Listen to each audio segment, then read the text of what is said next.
삼순 여러분 안녕하세요. 순장 노은택입니다. 오늘도 순모임을 시작을 합니다. 오늘은 사과 믿음의 본 아브라함입니다. 네, 앞서 말씀드리지만 이제 앞으로 대면 모임이 진행하지만 우리는 현행 유지 계속합니다. 한 달에 한 번 이제 비대면 순모임은 진행하고 한 달에 한 번만 대면 순모임을 진행할 거고요. 제가 따로 공지를 해드릴게요.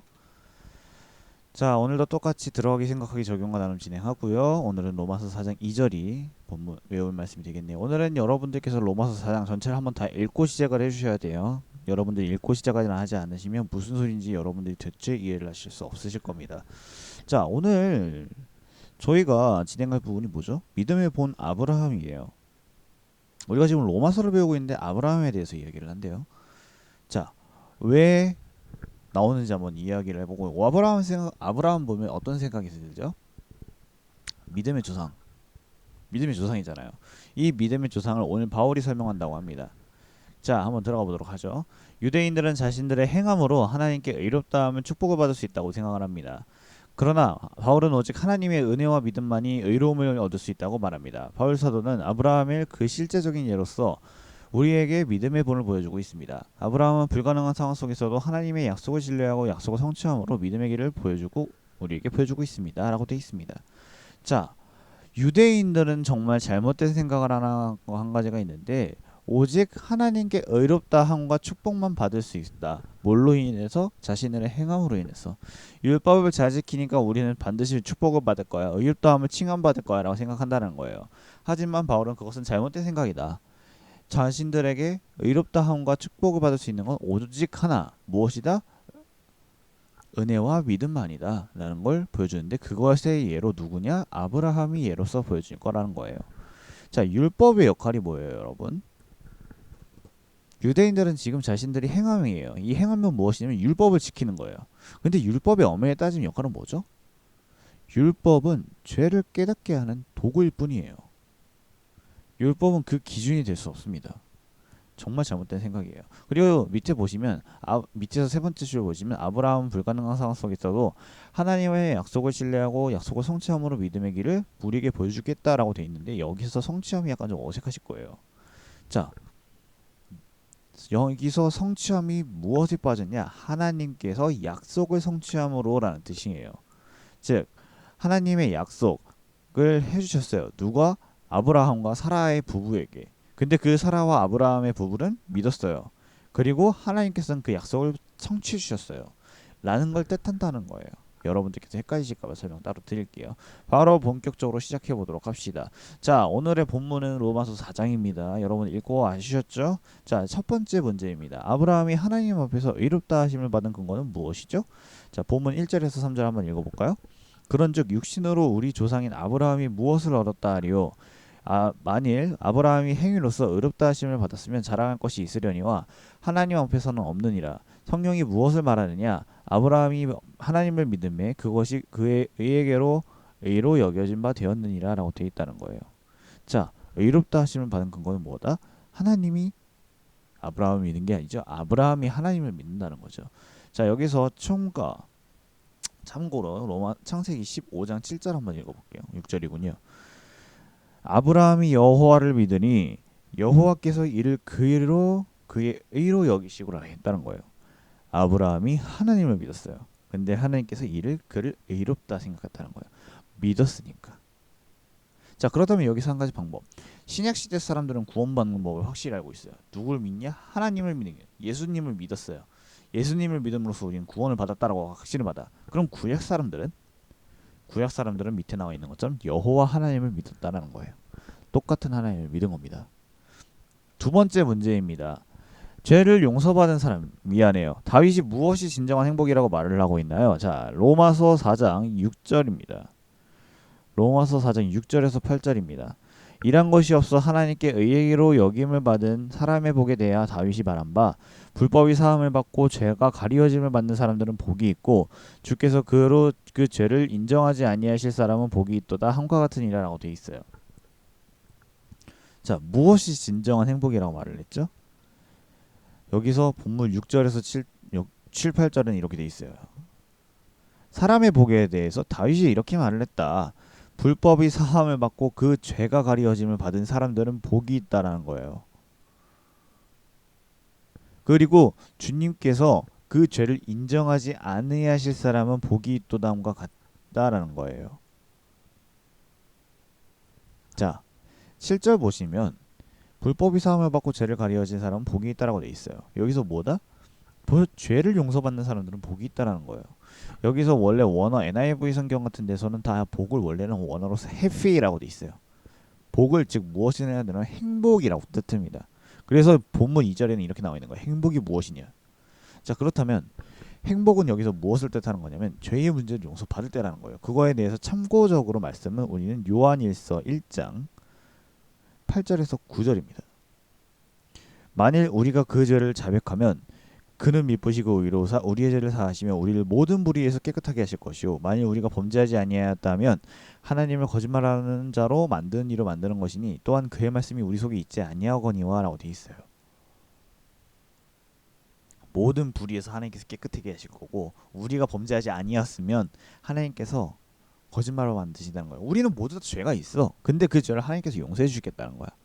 그럴 때 우리는 진짜 비로소 행복이라는 단어를 쓸 수 있다라는 거예요. 다윗이 이렇게 말했습니다. 그래서 여러분들에게 행복은 무엇인지 한번 생각해보는 시간을 가졌으면 좋겠습니다. 질문 3번입니다. 아브라함은 믿음으로 의롭다함을 받았지만 또한 할례를 받았습니다. 아브라함이 받은 할례는 어떤 의미를 가지고 있습니까? 9절에서 12절입니다. 그런즉 이 복이 할례자에게나 혹은 무할례자에게도냐 무릇 우리가 말하기를 아브라함에게는 그 믿음이 의로 여겨졌다 하노라. 그런즉 그것이 어떻게 여겨졌느냐 할례시냐 무할례시냐 할례시가 아니요 무할례시니라. 그가 할례의 포를 받은 것은 무할례시의 믿음으로 된 의에 인친 것이니 이는 무할례자로서의 모든 자의 조상이 되어 그들로 의로 여기심을 받게 하려 하심이라. 또한 할례자의 조상이 되었나니 곧 할례를 받을 자뿐만 아니라 뭐라는 거야? 곧 할례를 받을 자뿐만 아니라 우리 조상 아브라함이 무할례시에게 가졌던 믿음의 자치를 따르던 자에게도 그러하니라라고 되어 있어요. 언약의 표시라는 거예요. 이 언약의 표시. 할례라는 건 뭐죠? 할례는 언약의 표시라는 거예요. 창세기 17장. 이 본문을 다 읽었어요, 우리가. 17장 9절에서 12절을 제가 한번 더 읽어드릴게요. 17장입니다. 여러분들도 같이 읽으셔야 돼요. 하나님이 또 아브라함에게 이르시되 그런즉 너는 내 언약을 지키고 내 후손도 대대로 지키라. 너희 중 남자는 다 할례를 받아라. 이것이 나와 너희와 너희 후손 사이에서 지킬 언약이니라. 너희는 푸피를 베어라. 이것이 너와 나의 언약의 표징이니라. 너희는 대대로 노진 남자는 집에서 난 자나 또는 너희 자손이나 이방 사람에게서 돈으로 산 자를 막론하고 난지 8일 만에 할례를 받을 것이니라 라고 되어 있어요. 이게 무엇이냐면 앞서 제가 9절에서 12 로마서 4장 9절에서 12절을 읽어드렸을 때 왜 할례 부분이 나왔잖아요. 이 할례 부분에 대해서 아브라함은 설명해주고 있는 거예요. 아브라함은 하나님을 믿었을 때는 무할례자였다. 근데 하나님께서 직접 말씀해 주셨다. 할례를 받으라고. 그래서 아브라함은 하나님을 믿고 난 이후에 할례자가 되었다라는 거예요. 근데 여기서 9절에서 12절 중에 나오는 무할례자냐 할례자냐라는 것은 무엇을 뜻하는 거냐면 무할례자라는 것은 이방인을 뜻하는 거고 할례자는 유대인을 뜻하는 거예요. 그래서 아브라함은 솔직히 말하면 이방인도 되었다가 유대인도 된다라는 거예요. 근데 이것을 통틀어서 그냥 그거 상관하지 말고 모든 사람에게 믿음의 조상이 될 수밖에 없는 이유는 무엇이냐? 아브라함은 언약의 표시를 하나님께 직접 받았기 때문이다. 그것이 무엇이다? 할례라는 표정일 뿐이고 무할례자일 때도 하나님을 알았고 그 이후에 할례자일 때도 알았기 때문에 그것이 상관없다라는 거예요. 결국은 아브라함은 12절에 이렇게 나와 있어요. 할례자의 조상이 되었나니 곧 할례를 받을 뿐 아니라 뭐라는 거야? 할례자의 조상이 되었나니 곧 할례 받을 자에게뿐 아니라 우리 조상 아브라함이 무할례 시에 가졌던 믿음의 자치를 따르는 자에게도 그러하니라라고 되어 있잖아요. 무할례 시에 가졌던 믿음의 자치를 따르는 자에게도 믿음의 조상이 될 수밖에 없다라는 거예요. 즉 아브라함은 모든 사람의 믿음의 조상이 되는 사람입니다, 여러분. 자, 16절. 어떻게 아브라함은 우리의 모든 사람의 조상이 되는 것입니까? 제가 설명했는데 믿음으로죠. 믿음에 속한 유대인, 이방인이 조상이 됩니다. 앞서 제가 말씀드렸기 때문에 제가 간단하게 말씀드리는 거예요. 자, 다음. 절망적인 상황에서도 우리가 끝까지 믿음을 붙들 수 있는 근거는 무엇입니까? 우리는 무엇을 믿어야 하는 것입니까? 자, 24절, 25절이라고 되어 있는데 22절부터 한번 같이 읽어볼게요. 자, 그러므로 그것이 그에게 의로 여겨졌느니라. 그에게 의로 여겨졌다 기록된 것은 아브라함만을 위한 것이 아니요 의로 여겨짐을 받은 우리에게도 위함이니 곧 예수 우리 주 죽은 자들 가운데서 살리신 이를 믿는 자니라. 예수는 우리가 범죄한 것 때문에 내 주미 되고 또한 우리를 의롭다 하시기 위하여 살아나셨느니라라고 되어 있습니다. 우리가 믿음을 붙들 수 있는 근거는 무엇이죠? 아브라함의 즉 믿음이라는 거예요. 그렇다면 여기서 나오는 것은 무엇이냐? 우리는 아브라함만 포함된 거예요? 라고 물어볼 수 있잖아요. 아니죠. 아브라함만 포함된 건 아니라 현재 우리가 살아가고 있는 우리 그리스도인들도 모두 다 포함된다라는 뜻입니다. 그렇다면 우리는 무엇을 믿어야 되는 걸까요? 24절이죠. 의로 여기심을 받은 우리도 위함이니 곧 우리를 죽은 자 가운데서 우리 주 예수 그리스도 우리 주 죽은 자 가운데서 살리신 이를 믿는 자니라 라고 되어 있습니다. 성경이 좀 번역 이상하게 되어 있네요. 예수 그리스도를 믿으라 이렇게 말하면 됩니다. 이렇게 해서 총 질문 5가지가 끝났습니다. 이제 3가지 생각하기를 한번 좀 읽어볼게요. 남북전쟁이 극한에 이르렀을 때 링컨 대통령이 국가의 장래를 걱정하는 사람들과의 대화의 자리에서 가진 적이 있었습니다. 그 자리에 참석한 한 청년이 비통한 표정을 지으며 말했습니다. 이러다가 미국은 끝장나는 거 아닙니까? 그러자 링컨이 그 청년에게 이런 이야기를 해주었습니다. 내가 청년이었을 때 존경하던 한 노인과 가을밤을 바라본 적이 있었다네. 미래에 대한 두려움이 있었던 나는 떨어지는 별똥별을 보면서 더 큰 두려움에 빠진 적이 있었어. 그때 노인이 이렇게 말을 했어. 무수한 두려움을 보지 말고 저 높은 데서 반짝이는 별들을 보게나 라고 말이야. 두려운 상황 속에서 눈을 거종시키지 않고 전능하신 하나님의 약속을 바라볼 때 우리는 희망을 갖고 앞으로 나아갈 수 있는 것입니다 라고 되어 있습니다. 여러분 지금 현재 무엇을 기준으로 삼고 사시는지요? 두려움이신지요? 아니면 세상 속에서의 기준인가요? 여러분들에게 제대로 한번 느끼시는 시간이 있었으면 좋겠습니다. 적용과 나눔입니다. 자, 적용하기 1번. 자, 보면 질문이 이렇게 돼 있어요. 당신 언제 자신이 이렇게 어렵다고 여겨집니까? 라고 하는데 질문이 좀 이상해요. 언제 자신이 어렵다고 여겨지냐? 이 말은 좀 이상하니까 질문을 바꿔봤어요. 목사님께서.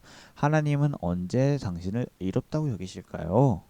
여러분은 우리 앞서 5문제 중에 답이 나와 있습니다. 그리고 내가 믿고 있는 바는 무엇인지 적어보세요 라고 했는데 한번 이야기를 해주셨으면 좋겠고요.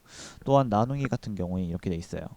신앙생활 중에 의심과 절망으로 시험을 받은 적이 있나요? 그 시험을 통해서 얻은 유익은 무엇이죠? 하나님께서 나에게 주신 약속의 말씀이 있으면 나눠주세요 라고 돼 있는데 저의 나눔은 신앙생활 중에서 의심과 절망으로 시험을 받은 경험이 있었냐면 전 당연히 있었죠. 저는 제 인생을 살아가면서 늘 매 순간마다 시험을 받는 것 같은데 그 중에서 제가 여러분들한테 몇 번 말씀드렸던 것 같은데 전 고등학교 2학년 때 제가 가지고 있는 그 이 기독교라는 종교로서 한번 욕을 먹은 적이 있어요. 하나님이 실제로 계시냐? 나타내봐라. 이런 실제로 난 그런 사람 만난 거야. 그래서 난 그때 무엇을 깨달았냐면 내가 정말 그때는 솔직히 말해 하나님을 믿는 게 너무 하나님을 믿는 게 좀 마음이 불편했어요. 내가 왜 하나님을 믿었을까라는 생각도 하긴 했지만 그렇다고 해서 내가 하나님을 싫어하진 않았어요. 더 나아가서 더 하나님께 더 매달렸어요. 주님 제자들에게 보여주세요. 주님 제발. 그때의 유익은 무엇이냐면 불쌍하다는 거예요. 그런 애들이 나는 하나님을 믿고 하나님께 은총을 받은 사람으로서 나는 삶을 살고 있는 사람이에요. 난 그걸 알고 있어. 하나님과 난 소통하고 있기 때문에 난 하나님이 있다는 걸 알아.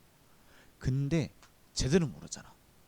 그게 난 너무 안타까운 거예요. 그래서 쟤들을 위해서 좀 더 기도해야겠다는 걸 지금에서야 깨닫습니다. 하나님께서 나에게 주신 약속이 말씀이 있으면 나눠주세요라는데 주님께 있으면 말씀은 성경 말씀을 드려야 되는데 아마 이사야 말씀 중에 이런 말씀이 있어요. 두려워 말라 내가 너와 함께함이라 놀라지 말라 나는 내 하나님이 되심이라 라는 부분이 있는데 어딘지 몰라요. 근데 말씀이 기억이 나요. 이분은 제가 수술을 받았을 때 어머니께서 해주시던 말씀이었어요. 그 말씀이 생각이 나고 저는 이 말씀을 가지고 내가 하나님께서 주신 이 한 번뿐인 인생을 파이팅 있게 살아야겠다라고 생각을 했던 것 같습니다. 여러분들의 이야기를 들려주세요. 자, 오늘도 고생 많으셨습니다. 우리 삼순 여러분 곧 있으면 11월도 마지막이 되고 12월도 마지막이 되고 금방 연말 찾아올 거예요. 이제 뭐 한 것도 없는데 21년을 맞이하게 됩니다. 여러분 고생 많고 마무리를 잘 짓는 우리 삼순이 되길 바랄게요. 안녕.